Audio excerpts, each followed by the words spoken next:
আজকে বানাবো পটলের এইগুলো নিয়ে মাঝখানে পুর দিয়ে পটল ভাজা। আলুটাকে গ্রেট করে নিচ্ছি। পটলের কচি দানাটা বার করে নিয়েছি। আলু সেদ্ধ করে গ্রেট করে নিয়েছি।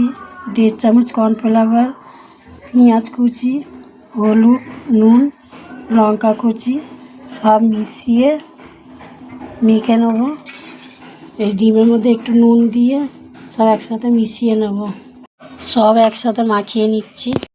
ডিমটা ফেটে নিয়েছি, অল্প অল্প করে দিয়ে মাখিয়ে নেব কাদা কাদা মতো।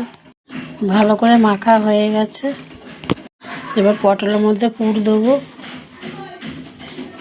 ভালো করে পুর দিয়ে সব কটাকে তেলে ভেজে নেব। ভালো করে পুর দিয়েছি, ভেজে নেব। পটলে পুর দেওয়া গেছে, এবার ভেজে নেব তেলে।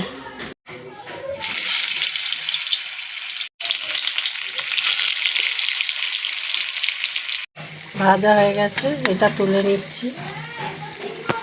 কত সুন্দর ভাজা হয়ে গেছে, পুর দিয়ে ভাজা।